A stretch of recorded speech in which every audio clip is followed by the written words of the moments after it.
નમસ્કાર મિત્રો, સ્વાગત છે આપણી ચેનલ એક્ટિવ ગુજરાત પર। મિત્રો, હાલમાં ગમન સાંથલનો એક વિવાદ બહુ જ વાયરલ થઈ રહ્યો છે, જેમાં સાંથલ ગામના વ્યક્તિ ઉપેશ પટેલ અને ગમન સાંથલ બંને વચ્ચેના ઝઘડાના રેકોર્ડિંગ બહુ જ વાયરલ થઈ રહ્યા હતા। તો શું હતો એ સંપૂર્ણ વિવાદ એ હું તમને આ વિડીયોમાં સમજાવીશ, પરંતુ તે પહેલા જો તમે અમારી ચેનલ પર નવા હોવ તો ચેનલને સબસ્ક્રાઇબ જરૂરથી કરી લેજો, જેના લીધે ગુજરાતની અવનવી જાણકારી તમારા સુધી સૌથી પહેલા પહોંચી શકે। તો ચાલો મિત્રો શરૂ કરીએ। તો મિત્રો, વાત જરા એમ હતી કે ઉપેશ પટેલ મૂળ સાંથલ ગામના રહેવાસી છે અને સાંથલ ગામના આગેવાન પણ છે અને સાથે સાથે સાંથલ ગામના સરપંચના સભ્ય પણ છે। તો મિત્રો, ઝઘડાની શરૂઆત કંઈક આવી રીતે થઈ કે આજથી 1 વર્ષ પહેલા ગમન સાંથલના માતાજી એટલે કે દીપોમાં, જેમના તે ઉપાસક છે અને ભુવાજી પણ છે, આજથી 1 વર્ષ પહેલા દીપોમાની પ્રાણ પ્રતિષ્ઠા સાંથલ ગામમાં યોજવામાં આવી હતી અને આ પ્રતિષ્ઠા દરમિયાન ગમન સાંથલે એક લાઈવ પ્રોગ્રામમાં કહ્યું હતું કે દીપોમાના મંદિરની પ્રાણ પ્રતિષ્ઠા થઈ ગઈ, પરંતુ આખા સાંથલ ગામના જેટલા પણ ખંડિત મંદિરો છે તેમને ફરીથી બનાવવાની જવાબદારી હું ગમન સાંથલ લઉં છું અને એ વિડીયો પણ તમે અત્યારે સ્ક્રીન પર જોઈ શકો છો।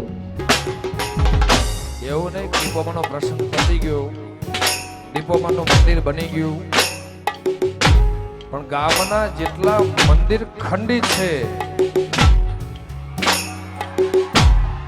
ગામના જેટલા મંદિર ખંડિત છે એ બધાને નવા સાથે બનાવીશું, આખો ગામનો સાથ સહકાર લઈને અને એના આવા નવા પ્રસંગ એના કરશું।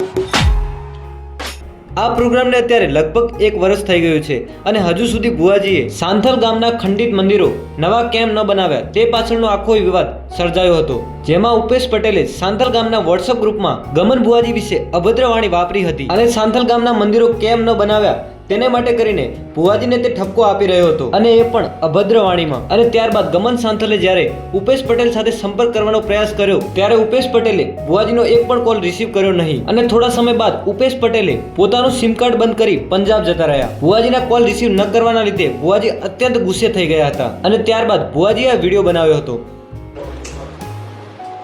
ઉપેશભાઈ પટેલ, મારું નામ હતું, જિંદગી રહેશે, પણ તમે પંજાબથી ચલા દાડે ઘેર આવવાનું, આપણે સીતરામાનું મંદિર આપણે ભેગું થઈને બનાવવાનું, તમે ખાલી ઘેર આવો અને તમને રૂબરૂ મળવું, મારે રૂબરૂ હો।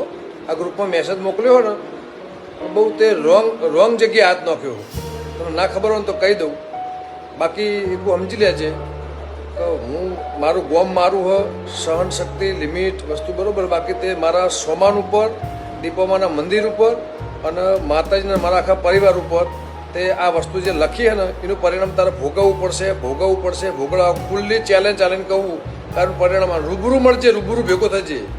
કોંથોળ બેઠો જ છું અને તારી રાહ જોઉં છું, પંજાબ ભાઈ, હરિયાણા ભાઈ, દિલ્હી ભાઈ, ઘેર આવજે બેટા જલ્દી। હું આપણે રૂબરૂ સીતરામાની વાત કરીએ। આ હોળા ગ્રુપ કરે કહેવાય ને, હોળો હવે થાય તને બતાવું હોળો કને કહેવાય।